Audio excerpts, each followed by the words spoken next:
Parang Sentiber na yun ah. Simula nung natapos yung birthday ng anak niya, hindi na pumunta rito.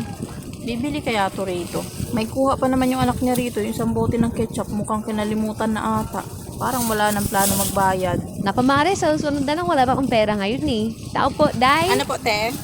Day, pabili nga ako ng ano mo dyan. Yung pa-jibber na kulay green. Tapos dalawang swak na Bear Brand. 500 yung pera ko ha. May panukli ka ba dyan? Yun lang po?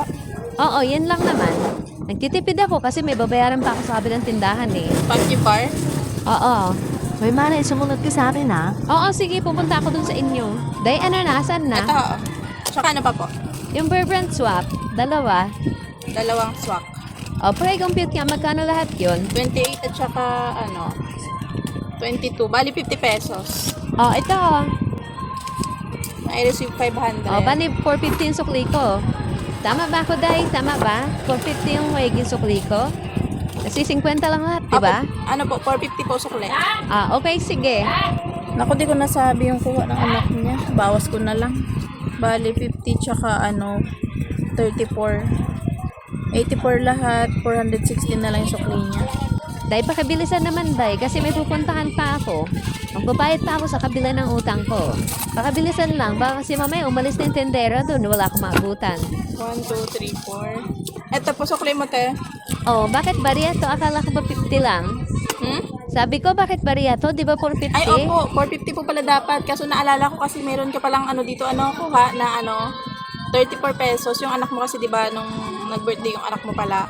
Yung isang anak mo dito nang utang ng isang bote ng ketchup. Ay, bakit? Hindi pa ba nababayaran yun dito? Tagal na nun Ay, na. opo. Buti nga po dumaan kayo dito, naalala ko eh. Dapat di mo muna binawasan. Magbabayad ako ng utang pag doon sa kabila. 450 ang babayaran ko doon eh. Ay, hindi po pwede, te. Nagagawa nyo magbayad sa ibang tindahan. Dito sa tindahan ko, para 34 pesos, hindi nyo babayaran. Magkano lang naman tubo ko sa isang bote? 34 pesos lang naman yan. Sana hindi mo muna binawas. Mas malaki yung utang mo sa kabila. Ano lang tubo ko sa isang bote? 3-4 lang yan.